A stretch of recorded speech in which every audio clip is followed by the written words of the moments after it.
candy. Brain candy. Wow, episode 799. Feeling fine. We tried to get Lincoln's lacrosse number to be 99 because... Oh my God, obviously. But he had to be 98. Oh, that's fine. There's a 98 too. He should have actually been like 97 because those other two were taken. Yeah, right. And then we had to refresh his memory the other day because he had 99, his favorite sheep, and then 98. And then there was a 100 that we called One Hun. And he forgot about him. So One Hun. we were like, remember One Hun? And he was like, oh, yeah. Stuffed animals are the best. I mean, he still has 99, right? Oh, yeah. Okay, good. Mm-hmm. And I just love that both Lincoln and I have sheep as our stuffies. It's so special. And I get that baby out every now and again. It went with me to the hospital. Yeah. Soothing. And I was fine with that. Did you feel judged? Only by myself. Yeah. And only when... and I sleep with I'm, as you know, Suze, I'm very particular about certain fabrics and sensations on me. And so I have to sleep with a very certain, specific blanket or in my little sleep sack. And so anytime I need my blanket, I'm like, oh, can you hand me my blanket? And he goes, you mean your blankie? I'm like, don't call it my blankie. Is it not? Do you want it to be formal? You want it to be a blanket? Well, I'm not a child. Yeah, come on. So rude. Yeah, I'm always going to hold on to that thing, and it feels so special. And then I'm like, what if something happened to it? Yeah, don't even say that. I know. We have agreed over here that that's our prized possession. If there were an incident, you got to take that. That is a really good thing it's to all that matters. It's all that matters. I had a Winnie the Pooh that when I was little that, when I would go on trips with my family, I would have this passport that I made for Winnie the Pooh too. And so when we would go to the customs office, I would make the customs agent stamp Winnie the Pooh's passport. And I'm so bummed that I don't have that little guy. Yeah, that's still. a treasure. That was a real treasure. Do you think it's lost forever? I know Winnie the Pooh is gone forever, but I do have some of his friends still in a box. Why did Pooh go away? I don't know. I must have lost him. It just R.I.P. R.I.P. Gone but not forgotten. Gone but not forgotten. What was your favorite childhood thing? Yeah, what the heck? I feel like I didn't have Is this what happens when you're the youngest child? You're just like, yeah, probably. Here's this rag to suck on. Right. We get ripped off. What the heck? Yeah. Man, I got nothing. We were so poor. It was just like, give me some bread. Give me some. No. Well, I feel like a lot of the candy and brainy stuff I want to talk about is kid related in a way, and I'm going to kick it off with I almost said the episode, not the episode, the article that I really want to talk about, because what ends up happening is I want to always give a little teaser, oh, here's this little appetizer things. And then we talk about that for forever. I never get to the thing I really want to talk about. Right. So I read an article in The Atlantic called, it had a really clever name, Don't Tell America the Babysitter's Dead. Yeah. By our friend Faith Hill, not the singer. Our friend. Yes. Right. Love that lasts a lifetime. Singer. Yeah, the love that lasts a lifetime. Faith Hill. But the article is all about how we're really seeing the death of the American babysitter. And how that is really something of the past. Why? Well, there are a whole bunch of reasons, but she also talked about, I loved about the history of babysitting. I mean, were you a babysitter? No, I wasn't responsible enough. Oh, my mom told me that. Stop it. Yeah. Your mom ran a daycare and she said you're not responsible enough. She was not wrong. Really? Yeah, I was a little too silly for all that serious business. I mean, that is a big job. You got to keep people alive. You do have to keep people alive. It is a bit of a responsibility. But for a long time, it was one that was really common for young teenagers to have. I mean, I can remember You know, it's funny. I record the podcast. I rent the studio, the basement studio, from a friend of mine, my friend Ashley, and she was the babysitter for my little brothers. And my mom also deemed me not responsible enough to babysit my own brothers. However, I could babysit other people's children, but What? she believed that they wouldn't listen to me. Which, Was she right? I mean, she was right. And so they would listen to somebody else. So she brought my friend Ashley in, and Ashley was the muscle. Wow. And she was the babysitter. And we were like 13 years old. So at 13, we were watching My kids. sister started when she was 10 or 11. Yeah, and it was like normal, right? Mm-hmm. Well, how do you explain that? Were we just lackadaisical back then, or were the children more responsible? A little bit of both. So everything kind of happened in, you know, we have like moms going into the workforce. Yeah. In like 60s, 70s, more of an emphasis on leisure time and free time. There was also more of a drive to like consumer products were geared more towards younger, like teenagers. So there was a need for like pocket change, and like the malls, like that was like the thing. People like teenagers wanted to go to concerts and they needed spending money. Okay. So there was like an incentive and reason to say go yes, into business. To go into business, right? And there was more of like, I feel like always a neighborhood kind of community where you knew the people in your neighborhood, and it would be like hire the person down the street. Yeah, totally. To babysit. I would think that's still a thing though. You would think it's a thing, but we saw. So it was interesting. The article talked about how the image of the babysitter has changed, and how you and I were teenagers and like older kids in like the babysitting heyday. That in the 70s, the babysitter image was kind of like of the seductress. She's going to steal your husband kind of thing. You better watch out. Then in the 80s, it became more of like the victim in the horror film. It was like the babysitter's the one in the slasher film getting killed. And then in the 90s, and kind of like actually late 80s. And it's just like porn fantasy. The opposite, the Babysitter's Club came out. Yeah. And it made babysitting like this trend. They called it the super sitter trend. Like there was just too many. Yeah, it was this it was this super sitter trend that portrayed fun, well-behaved, competent girls and role models for kids, and in a way comforted nervous parents about the feeling of letting their kids be at home with a babysitter. And because of the Babysitter's Club and books and that kind of super sitter trend that came out, there were so many freaking movies and TV shows and books about like babysitters. And it was like a whole industry. A whole industry. And then what happened is things kind of went in the other direction when kids' extracurricular activities became something that parents started putting a lot of emphasis on, and school putting a lot of emphasis on. So two things happened. We have what they call this delayed adolescence, which is kind of what maybe you were talking about, how, you know, your mom felt like you're not old enough to watch the kids. And how like 13-year-olds aren't really old enough now.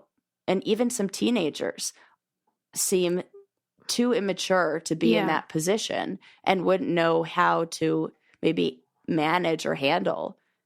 That. Well, are they implying that it's in part because of helicopter parenting? So we're not letting our children be independent until later, so they can't even care for themselves, let alone. Totally. They called it an intensive parenting approach that is more than just physical safety. It's also about ensuring the kids' future financial security by using every spare moment to enrich them with skills. And so the article talks about how, you know, families don't want to waste time or waste money with their kid in front of a television. They'd rather spend a little bit more and put the kid in, I don't know, piano or some after school sport. And if kids aren't spending time in scheduled activities led by adults, they really don't need a babysitter. Are they saying that if the parents go on a date night it's just like the grandparents or something. Who's watching these children? I Yeah, always they want to didn't- know this. They didn't really talk about that a lot of now that there are companies and there are these like services that provide that. And even, that wasn't really mentioned a lot of like, what do we do now? And what do people use for like date nights and things like that? Because I don't know. But what I was thinking is that so many places, and even like I felt like this push societally to include your kid in a lot of things. Oh, Would for you sure. say that? I know we do that, but I thought that was just because we do not have an option for. I think a lot of people feel that they don't have an option. And so they include their kid. Right. We're a trio over here. And like often not by choice. Yeah. The article didn't talk about that. Well, because I freaking wonder this a lot because it feels like every other Monday they have off school. Yeah. And then there's like weeks for spring break and weeks for the holidays. And then of course there's summer. And I'm like, what do people do that have normal jobs? Because I'm in a great position where we work from home. So, I mean, we're here at least. It's still a huge burden because we have work to do. Right. But I think, what do people do? And I do not know the answer. I don't know either. The end of the article ends like this. Families still need help caring for their kids. Teens still need money and a chance to practice responsibility. And neighbors could stand to trust one another more, to start building their village. It won't look like it did in the 1950s, but that's for the best.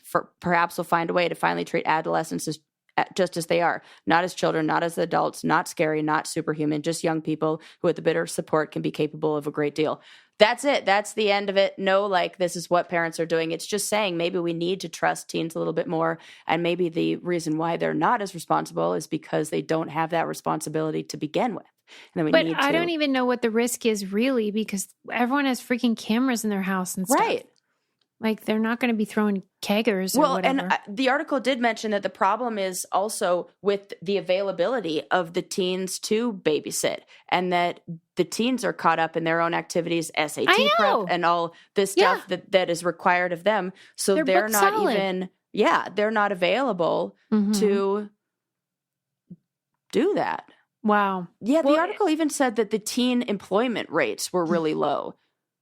What are these slackers doing? They're just doing their bassoon lessons or whatever? That's surprising to me. And like significantly lower than it had been. But it must be what you're saying. These activities just monopolize their time. Yeah. I got news for you people. You're not going to be professional athletes. I think it's the pressure from the colleges of like, and the, you have to have all these extracurriculars in order those to get traveling in. Sports families. And that. What an investment those people make. Yeah, really. I mean, I don't know what the payoff is. Maybe they like the community or something, or they just freaking can't get enough of softball. But I cannot relate. Yeah. I really am like, really? Yeah, but like think about if I had a kid and our kids were the same age. Me and you. Yes. Okay, that sounds great. They get to play in a lacrosse league together. Now we're talking. This is what parents do. What do you think they do? I don't know, though. I think that they make friends once they're in the league. Maybe a little bit of both.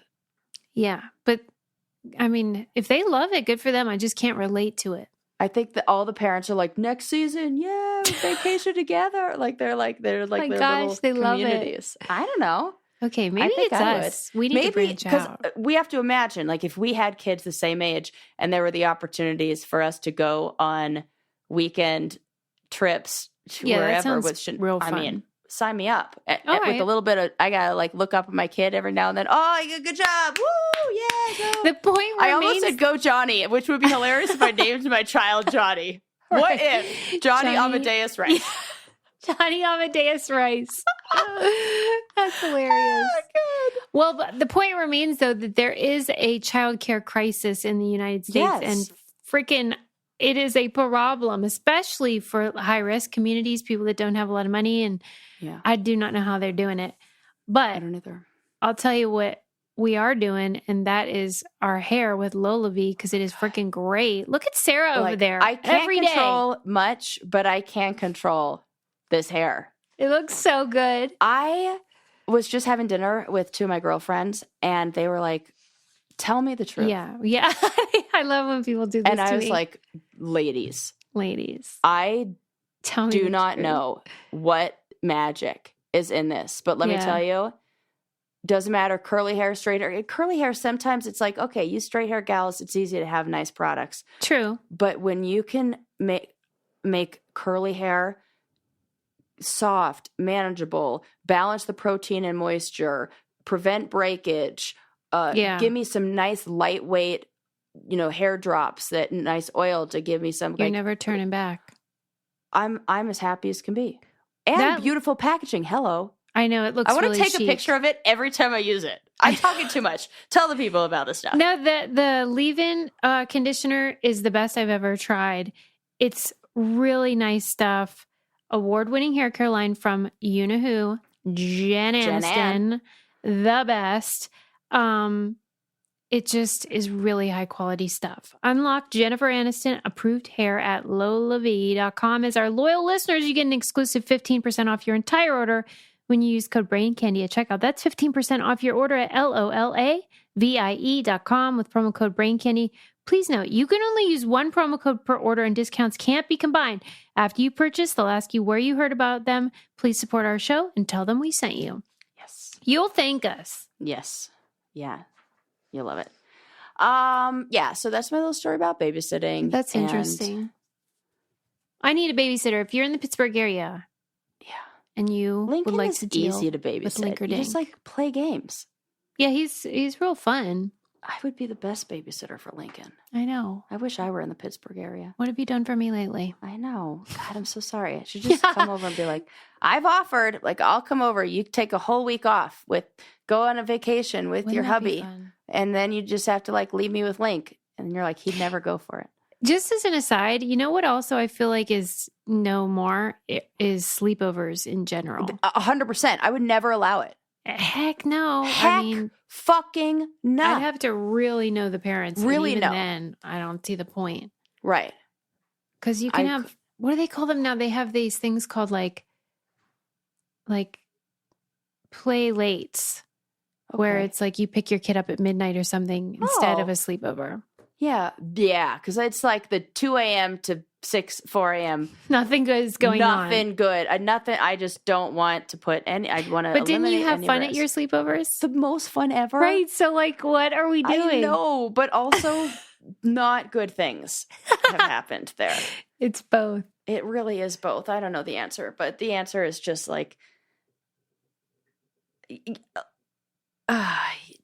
Compromise. Playlates. Yeah, playlates. I'm fine with that.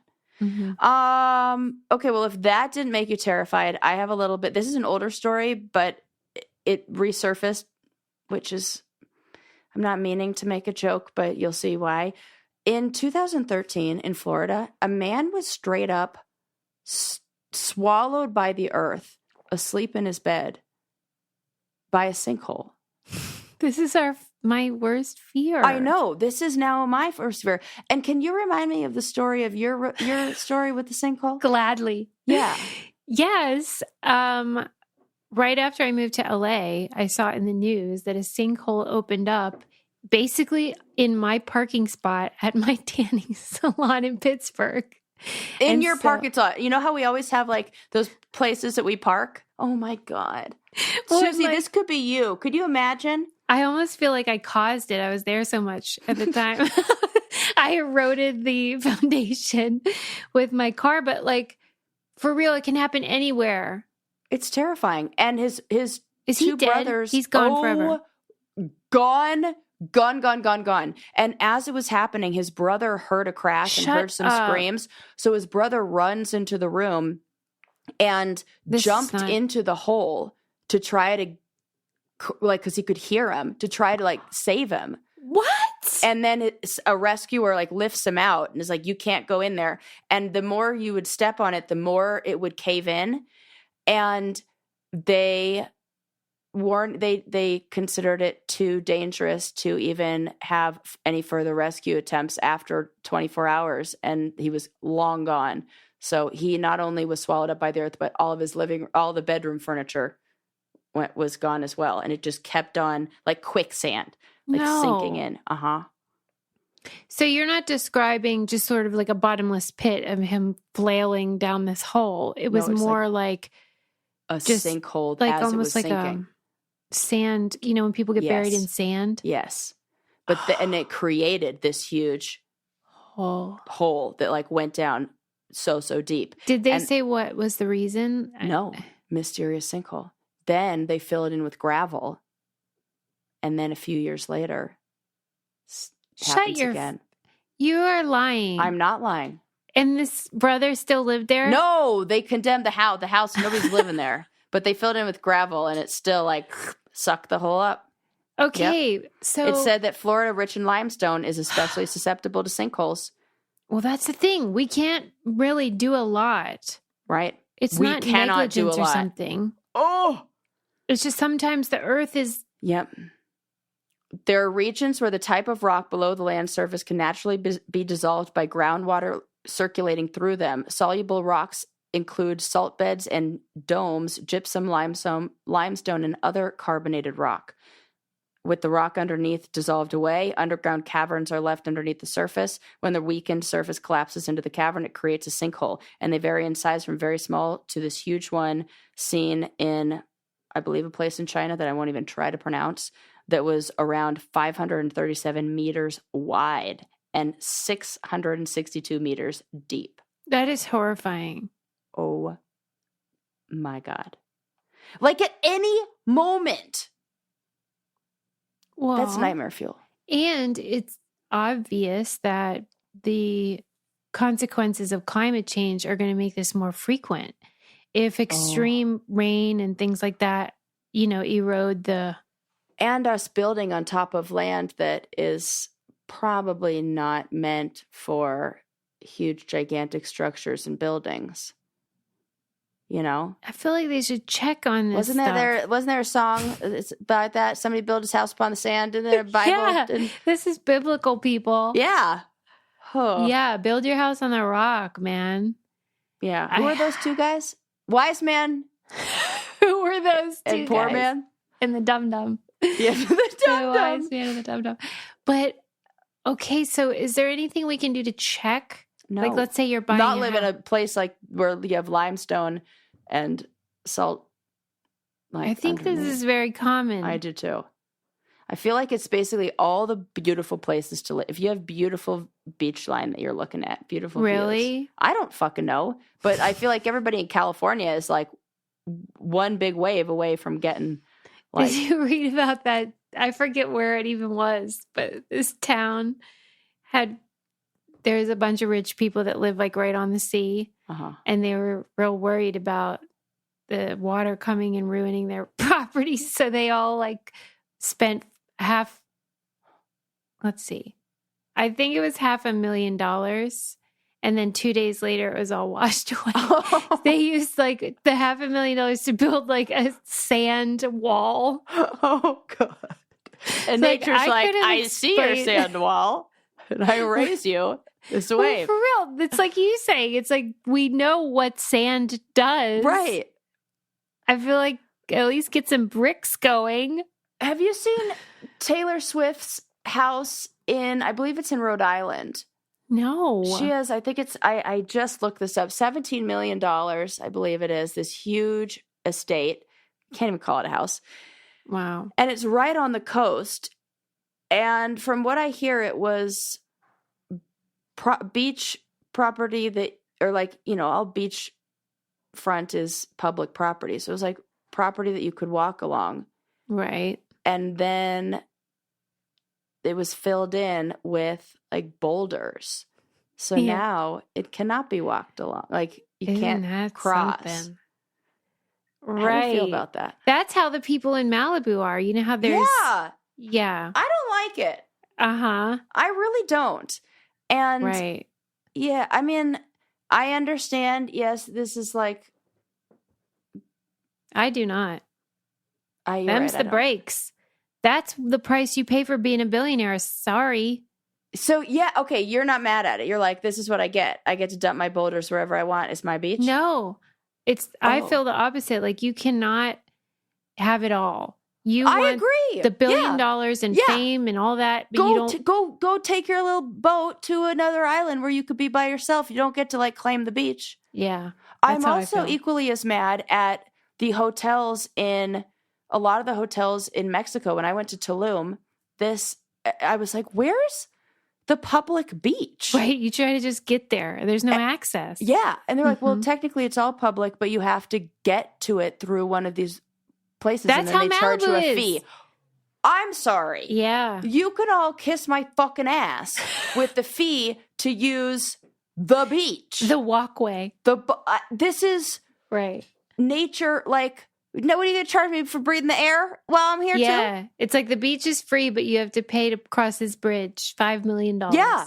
Yeah. I hate it. I'm mad. Eat the rich. Eat the rich. Yeah. Okay. That's what I'm mad at. That's nightmare fuel. This I had written down, but then I looked into it and I was like, oh, okay, whatever. I got real excited for a second. I read an article that said Ohio has issued a warning to residents to prepare for the eclipse, and it said there might be issues with cell phones. And I'm like, oh my God, this is so exciting. Are there going to be solar flares? And they were like, no, it's just like not a very populated area, and there might be a lot of people, so maybe rural. stack up on snacks. You thought you were going to have to prepare. Yes. I was like, I love a doomsday prep. Let's fucking do this. Go bag. Here we go. Nothing would make Sarah happier than if like internet was down. Yeah. Phones were no longer. I would come alive. But I am really like far that? in some of my video games I'm playing, so I would have to abandon the Somebody the wanted to progress. know. I forget if it was in the Discord or what, the Brain Candy Discord. They were like, I really wish she would have said what games they are playing. I would love to know. I'll tell you. I'm playing the best game. If you are looking for a game to play with a partner, this game is like couples therapy as well. It's called It Takes Two, and it's available on PlayStation, and it's about and this sounds like a Mary-Kate and Ashley movie. I believe it was. Oh. This is like the Faith Hill song again. Like that totally. It Takes Two. Okay. And you could tell that video game designers, the video game consumers like are older, and now they're not making video games for like young adult or young kids and young adults. They're making them for like actual grown people with families and relationships, all this stuff. So this is about a little girl whose parents are getting a divorce, and she wishes that her parents could get back together or something like that. You're telling me there's a plot? Oh, that's how a lot of video games are, where they're like they're like plots that like stories that you work through, like okay. And then she turns her because you have to like go with the magic of video games here. Her parents turn into these little rag dolls, these little toys that she had made, and like her parents like go into and like embody these rag dolls, and they have to escape, and they go through all these little mazes, and it's like being in an escape room and playing an arcade all in one, and you work together, and it's like a collaborative thing, and then you're going through all these little checkpoints through this book that's guiding you, and he has a funny like accent, and he's called the Book of Love, and he talks like that, and it's very fun. And it's like it talks about the things that a good relationship needs, and you have to work together through collaboration, and then each little challenge is, and it sounds so cheesy, but it is 10 out of 10. It makes every single list of the best 2-player game. I'm telling you, you just have to play it. It's so fun.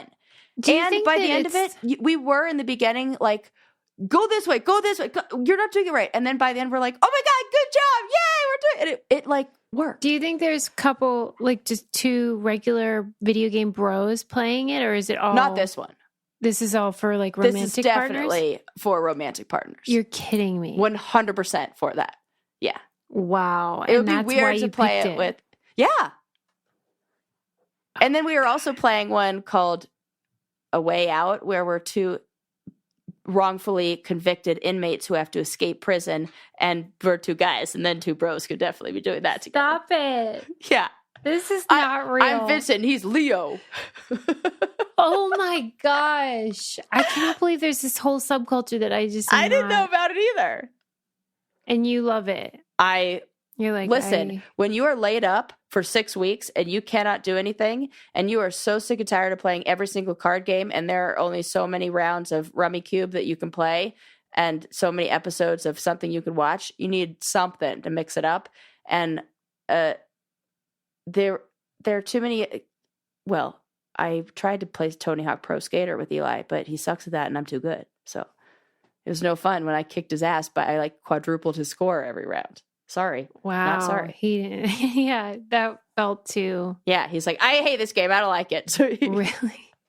But he didn't say that it was because he was bad at it. He just thought it was his opinion. He's like, this is terrible. This is embarrassing. I need a new game. Wow. Mm-hmm. This is waking me up almost as good as my Hatch Restore. Oh, love it. 2 amazing device. Okay, here's the thing. Mornings aren't easy. Yeah. Especially for ADHD people, I think. Yeah, 100% definitely. They don't thrive. Right. Transitions are hard. Yeah, transitions are hard. And so I used to have to fight with my family members just to get them to rise and shine. Yeah. And give God the glory. And so now I got the Hatch Restore 2, and now my problems are solved because this device, it looks like a little sun. It's like a half circle that sits on our little thingy, our dresser. Mm-hmm. And then it slowly wakes them up with a light that mimics the sun. And then at the time that I tell it to, it plays a song. And you can pick the song or the sound or the bells or whatever you want it to be. It could be birds chirping, whatever you want. And they have go to bed sounds. I love that. And sleep sounds. Brown noise. Yeah. Brown noise. Yeah. And it's so good for your health. And it improves every part of the sleep experience and the wake experience. Right now, Hatch is offering our listeners $20 off your purchase of the Hatch Restore and free shipping at hatch.co/braincandy. Visit hatch.co/braincandy to get $20 off and free shipping. Hatch.co/braincandy. A million things don't want you to sleep, but Hatch does. And so do I. Yes. Okay, what other things do I want to talk about? Talked about the sinkhole. Yes. What are your feelings on animals being genetically modified for different scientific purposes and gain? And what is your take on genetically modified animals? Well, I guess I'm fine with it because what's the difference between that and like breeding? Yeah, but you're like introducing new DNA and altered DNA into the animal. I'm okay with it too. I was just kind of see. I guess I don't know what it means really. Like, what would be an example? So there have been a few different animals that have been modified genetically and consumed. There's only 2 that have been formally approved by the FDA. One is a salmon that has gene from another fish, and it's made to grow faster. But there have been a lot of consumer concerns, so there have been limited sales of this fish. What are the concerns? I don't know. Yeah. I think it might be fear stuff. It might be like you, like I just don't know about this, and not like you're fearful of it, but yeah, like they stating have like just... I don't know, and so you pick the other one. Maybe and I think that there's a law that says you have to label genetically modified. Yeah, and if you saw that on the label, you'd be like, what's that? What's that? And the second item, I don't even know what you call it, animal that has been approved is this thing called the Gal-safe pig. And it's pig that's had its DNA inserted into a cripple gene for a sugar molecule on the surface of its cells. So that just means like they've engineered this to create a different kind of sugar molecule in the cell. And it's because some people have a severe reaction to this sugar molecule when they eat pork. But also, we use a lot of pork byproducts, I guess, in the manufacturing of a lot of medical products. So if you have this sensitivity to those sugars, you may also have a sensitivity or have a sensitivity to a lot of these medical things. What does that have to do with a pig, though? The pig is the animal that, like, experimental xenotransplants of organs, like, they grow tissue. Like, pigs are used often, and they have like stents for hearts. They're often like the animal that's used for a lot of like, medical research. Yeah, I know. I think that my mom's heart valve is that. And it's a like biotechnology product, they say, for both food and a potential source for biomedical use that like helps create all of these new, it helps for people who are maybe like would normally reject one of those transplants. Mm-hmm. Is go this for it, I guess? Yeah. I'm kind of in the go for it category, but this is where I think sometimes I feel like I sound like a hypocrite. Why? Because in our last episode, I believe we were talking a lot about like the AI taking over stuff and how it's like, I don't want this, like, slow down. Let's have some ethical concerns and guidelines up and blah, blah, blah. And I suppose that's what we have the FDA for. They like determine whether it's safe or not. Well, ideally, we're talking about saving lives versus AI is just making money, it feels like, anyway. Yeah. Like, I don't hear any lives being saved from Chat GPT. I bet somebody could argue that. Well, yeah, but I'm just saying I don't know about it. Right. And so in this case, we're talking about the primary usage is to improve human life. I guess I'm... Yeah. But I know that animal testing and animal anything is it's a tricky sensitive topic. Yeah. Yeah, it's an ethical quagmire. Mm-hmm. And then I read another one. Oh, I don't know where this article went, but I read another article that talked about cows. Oh, here it is. That scientists in Brazil have engineered a cow to produce human insulin in its milk. Great. I know. I say great to that. Okay. That seems like very promising. But some people are like, hey, watch it. So I mean, not meat people. No, just like the critics of this would say, don't monkey around. You're not God. Yes. Yeah. That these things also have, because it's like in some categories when we go and we manipulate these things, I'm like, don't do that. Like, I got really worried about, we talked about this, the mosquitoes, they like captured all the mosquitoes. I don't know how the fuck they did this. They made all the mosquitoes have something that would make it so they couldn't reproduce, but it only lasted like 2 generations. Yeah. And I feel like then they like forever. Maybe there was a surplus of them after that or something.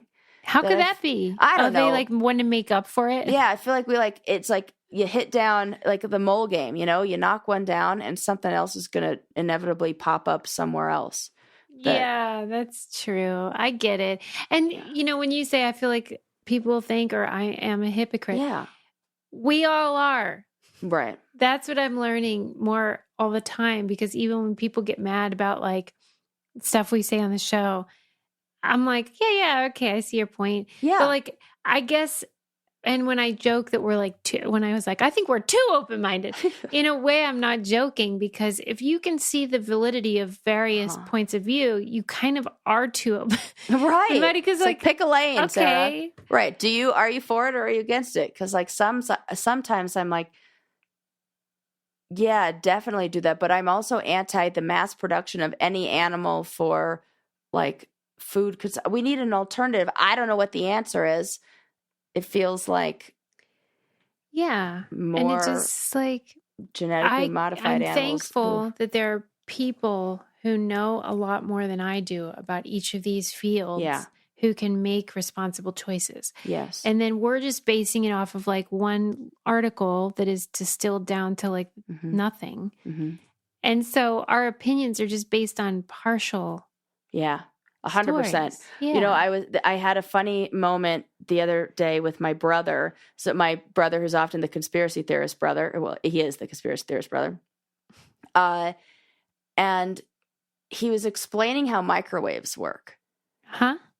And Yeah. I am not even going to attempt to explain it in the way that my engineering brother explained it.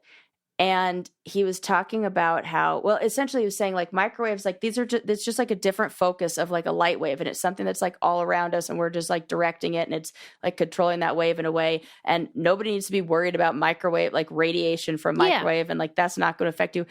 I can absolutely remember him being the person who's like, don't stand in front of the microwave, because he was equipped with not enough information. He was like, that seems like it could be powerful. Well, when but we I say don't that on really the show know all how. the time, we're always like, that seems bad. Well, we don't know why. Right. It's like that. He was like, that seems, and what he means is like, wow, the science behind focusing light rays or whatever to manipulate them is so insanely powerful and can do so much. You know, I don't know about it yet, but yeah, I mean, it is a very human evolutionary trait to think, if you don't have all the information, to go with your gut, to just go with like, I smell a rat, or this smells fishy, or whatever. Like, you just sort of, because you're not an expert, you just have to guess. Yeah.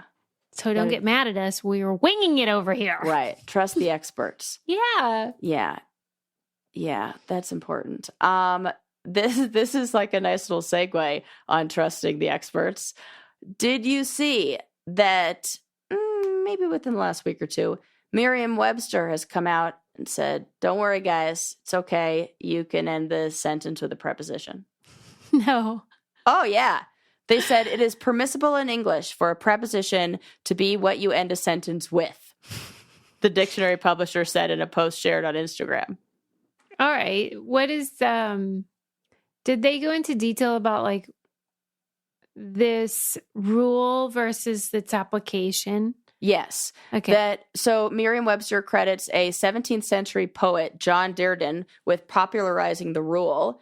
And in 1672, he wrote, or he was criticized, he was chastised by his use of preposition in the end of a sentence, a common fault with him, it said in like the article. And so people latched on to that, and it had more to do with how language was learned and how we used Latin. It was like connected to how... Yeah, like previous structures. Yes, yes. And now if you were to use that previous, like very formal structure, a lot of our sentences wouldn't make sense. And so what's happened with this, I don't know, the whole like, I don't know about you, but I got that drilled into my head. My mom would say that all the time. And then I was like, I don't even know what a preposition is, which I think is what I just ended the sentence with. No, you didn't. You didn't. No. What is this like, not a preposition? What's a preposition then? Well, they always joke. I don't know if they're joking, but the way they remember that never made sense to me. They would say it's something you can do to a tree, like around. Oh. Into, with, around, about. But I don't know why the tree thing, that was never useful to me. Yeah, that's what we're talking about. Which sounds much better than that's about what we are talking. But don't you think that for me, it's like spirit of the law versus letter of the law. So in general, if you can avoid ending a sentence with a preposition, that's great. Yeah. But if it works better and is more coherent otherwise, then that's okay too. Well, they said that it's the sunk cost fallacy, sort of, that people have invested into finding a lot of ways and like workarounds to not end a sentence like that. And it's been drilled in our head so much that they're clinging tighter to like the idea that we shouldn't do that. Yeah, the letter of the law. Yeah, that's exactly it. I say Right. who gives a fuck? I think we Listen. need to just let it ride. I feel like I peaked remember when the dictionary followed me on Instagram, Oh my Merriam-Webster? I mean, but Merriam then Webster, if you just guys are when listening. I thought, yeah. I love that it's like two people. But then it got better because then the encyclopedia followed. Stop it! Mm-hmm. Susie! I'm pretty sure it's like one guy that runs both. We love that person. We love Webster. Oh, yeah, Webster. I He's really my did dog. feel like, wow, I've arrived. Susie, that is Thank you. the ultimate. I mean, thank Like, you, Sarah. I would not get that excited if like Kim Kardashian started following you. Right. We're just chasing the Merriam-Webster Know your high. audience, man. That is what an honor. Hey, maybe And for if a you... podcast called Brain Candy Podcast, I know. the encyclopedia, We've arrived. I mean, who's We getting should... things I wrong wish now? they would sponsor us. Could you imagine if we just started We just like selling dictionaries. I would love that. they may I be could banned do in your that. school, but not in your home. Get yourself a dictionary. Use code Brain Right. Candy. Learning is fun. Demental. Demental. Yeah. Oh, you have to say that. We were born for this. I mean, anyways. Anyways. We talked about that. I've been reading a lot about, I don't have a lot about this, but I do want to talk about it. Did I ever talk about the divide between Gen Z men and women? No. No. Well, no, Yeah. you haven't, but I've been reading about it. Yeah, I have too. I've been reading about a lot about how we are seeing a lot of the polls that they are doing on like political polls and surveys of Gen Zers are finding that the women are far more invested and passionate about so many things that are happening politically. Yeah. And the men are like basically answering like that middle bubble of like does not apply. Yeah. You know people, and there are probably a lot of people listening who would say this. I'm not political. Mm-hmm. Have you heard someone say that? Yeah. And it's, in my experience, it's always someone benefiting from the status quo. Yeah. I wouldn't be political either, probably as much if the way things was pretty great. It's like Archie Bunker. I mean, he was sitting pretty back in the 60s. So Yeah. I don't know. That's always a red flag to me when someone says, "Oh, I'm not very political. I'm not into that." And Gen Z men feel like they are doing worse than ever. And I mean, I hate to enjoy that, but I mean, I guess technically that's true, but that's Yeah. because they think, what do we always say? Right. To the privileged, equality feels like oppression. I just said that the other day. Yeah. It's true. It And I really know is true. we've all experienced it. Like if you've had a real sweet deal and then things just sort of even out, it feels like you've been ripped off. The good news with that I'm hoping is that feeling unmotivated or feeling like you'd like to just stick to the status quo or like I'm not political. Like complacent. Mhm. Complacent. Thank you. Yeah. That's the fucking word I was looking for. Mhm. If you're feeling complacent, you're not rushing to the voting booth, not rushing to the polls. Yeah, okay. And so I'm wondering how this election Well, they're skewing turn out. conservative. Yeah, they do. You've seen those charts, like where women have. I'm gonna yeah. hold one up. I think I have one Yeah. right here that I just was looking at earlier. And it Western is- women are becoming more and more. Yeah, this aggressive. is a Gallup poll. Look at that. Yeah. And That the men- yellow represents the women young women becoming more liberal, like the percentage of them who say that they're liberal, and Yeah. the bottom line is the young men.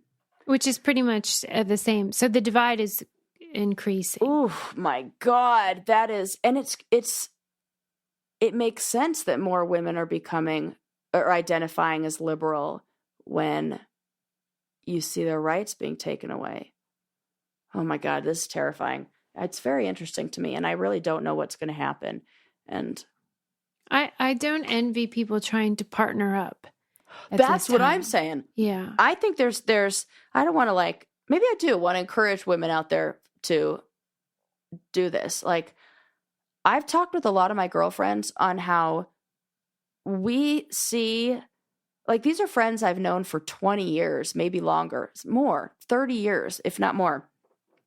They are the most consistent, stable relationships I've had. If I'm going to be buying property with anybody, it's going to be these people. Yeah.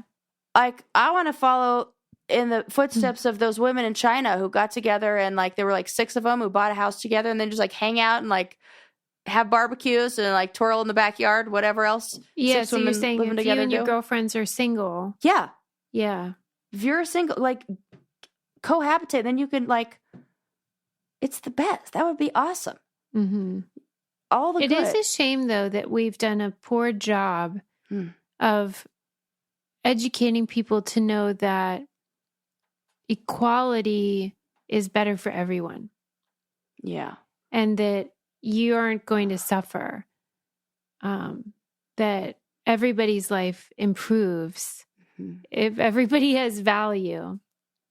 But they see it as, if this person gets more value, I get less. And that's, I mean, it's scary probably for them. Yeah. Oh my gosh.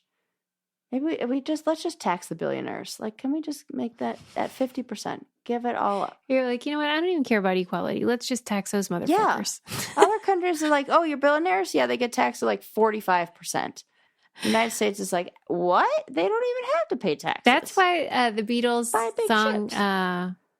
isn't it called Tax Man or something? Oh, yeah. They were so mad because at that time I think it was 90% or something crazy in England. Oh, that makes sense. So of course. If you were rich, I mean, it's still really high, but back then it was even more so. And they were just like, "What? Could you imagine if they did that here? Yeah, the amount of well, like, I'm sick. I just think about Jeff Bezos, and it just like keeps me up at night. These are the things. Like, Jeff Bezos's super yacht is like my Roman Empire. I just think about that. I was wondering, what do you think the Roman Empire's Roman Empire was? Oh, this is a good question. I was like, this is fun for brain candy when I thought of it in the tub the other day. Like, who really got under the Roman Empire's like skin? Yeah. Who did they have beef with besides I mean, they everyone? were like pretty worked up about like weird, astronomy stuff. Yeah, I was gonna say it like had Zeus stuff. It's and probably stuff. like, yeah, probably like some gods. They Yeah, were like Thor. They were like, well, this guy. It's like, yeah. I never can remember which ones are Greek and which ones I know, are, me neither. Oh my God. I only learned that they were different recently. Oh, crossword It was puzzles all will just help sort with of that. like mythology to me. Oh, yeah. It's Yeah. the same people, just different Right. names. Yeah. I mean, yeah. Right? But so that could have been, what else could it have been? I don't know. Weather, which is still mythology. Yeah. I was going to say agriculture. Like, they just think about, I don't know, something of like, or like, maybe, but I feel like if I were back then and I had the things that they did not have, I would spend the majority of my time thinking about where I was going to go to the bathroom. Oh my God. What if that's what it was? I mean, wouldn't you before modern plumbing? I still am. Even with it, right? You know? Yeah. Like Have you when met I'm anybody out, with I'm always IBS? like, where's the bathroom? Right. Yeah. Yeah. I gotta know. Oh my gosh, that's so true, Sarah. That's probably what I would be thinking about, like, actually. Okay, I have one more story for you that I saved from a while back that I had to get to because I was going to say in our defense of, just like bring up pets again and how much we love them. I have a story for my episode, and I was like, I'm going to skip it because I was like, I'll do it eventually, but I need to pace myself. Pace yourself with your. What's yours? So I'm making an argument Oh God. that horses are basically big dogs. Oh yeah, this is a great. People will love this. This will get us back in their good And graces. if you try to think about any quality of a dog that makes a dog, yeah, you can find a matching horse quality, like studies on horses that do the same thing. And it's actually impressive. Like horses and dogs are the only two animals that respond like they do to humans. They Really? exhibit similar physiological and behavioral responses to humans as they do to other horses. And it's all like mediated by the hormone oxytocin, which plays a role in social bonding. Like we see that when horses interact with humans and when dogs interact with humans, and you don't see that. Cats do are they like, get fuck all the way oxytocin or off. just we do? Both? That's nice. Yeah. They seem a little bit crankier than dogs. I think that's just because we just insist on riding them constantly. And maybe like a person's a person being unfamiliar with how to go about being around a horse. You're like, have you seen those people who are like really weird around dogs for whatever reason? They're like scared of dogs, and then they freak out, and then the dog acts weird. Yeah. I think that's what we see. Is it's more likely anytime I've been with a person and there have been horses around, there's always, or anytime I've been in the group, and there's always one person in the group that is like, oh, this is scary. This is like, yeah, you know. I saw something recently. It was one of these videos from somebody who's a vegetarian, and they were saying that pigs are the same as dogs, same in every way, pretty much. Which I could see this argument. I think it's probably true, and that really is a kick in the teeth because of how delicious they are. I mean, for real, like I don't want to eat them, but I know. I feel the same about octopus. Yeah, I saw my they're real octopus smart, teacher, too. and I'm like, oh, fuck. That is so true, Sarah. I love you. What are we going to do? And then I'm like, I also love you crispy on in my my plate. mouth. Sorry. Crispy. Well, so do you think it's really fucked up? It kind of is. That we're eating these intelligent beings. But then again, where's the line? That's what I want to know. That's what I mean, Sarah, would you blame an alien civilization for coming down here if they looked so unlike us? We were so different than they were. Would you blame them if they skewered a few of us and roasted us and were like, tasty? Right. I probably wouldn't be that. I would be like, yeah, I get it. I mean, it's fucked up, but they would have to be much bigger than us. It would be kind of fucked up if something's like, actually, now that I say that. Like cows, you mean? Yeah. Yeah. like a lot of things. Like everything as soon as those words came out of my mouth, I was like, it's really fucked up to eat something that's the same size as you. Like you only eat crickets all or something. The things that I did for a while. I went like pescatarian because I had this belief in my mind and this like, I don't know, help me sleep at night. Or I was only going to consume an animal that produced a shit ton of offspring because it was almost like nature hinting at us like, you should probably eat this, you know, because like they make a ton. And so who qualifies? Fish. Yep. Got to eat them. One. Chickens, because they have all the eggs. I can eat the eggs. Absolutely. They're not even fertilized. Right. No problem. Mm-hmm. So, you know, that, and that's kind of where, and then you think, oh, if something takes that long to grow, maybe we should like eat less of it. Well, it's not even like I'm a big meat eater. I could take it or leave it, but like to decide no more of it. No, that's tough. Yeah. I've been really excited about some vegetarian dishes lately. So I can like take it or eat it, but to be like no more ever. Yeah. Well, especially bacon. Yeah. I mean, it's a real problem.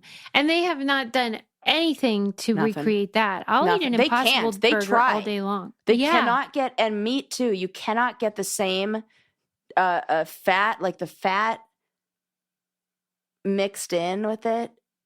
You can't, no matter what I see on. But they're so smart. They're like people. Yeah. Because And we they would were- never eat like a chimp. Never. But you're like, but what if it were delicious? But that's what I'm saying. If you skewered us and we were delicious, I wouldn't be like mad at the other, like, I mean, Remember maybe when it to turned a out- bear, like a grizzly bear. Maybe we taste so good. Remember when it turned out that the reason that sharks don't eat us is because we're disgusting and taste like garbage? Stop it. Is that for real? Yeah, that animals in general okay. think humans are disgusting. I was wondering that. We They always say smell. they have to have a taste for human flesh. So maybe we taste really disgusting. Animals think we smell like hot shit. Well, you did say, I remember you talking about the watering hole when they smell they don't like the smell of humans, that when they go, like Which it, like, I'm wards them glad. off. What a relief. Yeah, that is a relief. But a hungry, I And don't know, grizzly as the bear. mother of an 11-year-old, I would have to agree. Oh yeah, smell Humans disgusting. really stink. Yeah. You know how if you eat an ant, and yes, you can eat ants, but if ants from different places taste different? Yeah. The What if lemon humans ones from different places taste different? Just because of what we eat. Yeah. You know, when you have like cows that you I feed, bet you like, they do. I bet they do too. So maybe that shark only had a really bad tasting human, and he doesn't even know that over here on the West Coast we taste delicious. Wait, if you had to guess, Oh yeah, what I taste I like? bet you Japanese people taste the best Right, with all umami. that delicious food and sushi and like that. I don't know why. I hope this clip gets taken out of context. Just cut that. Edit that.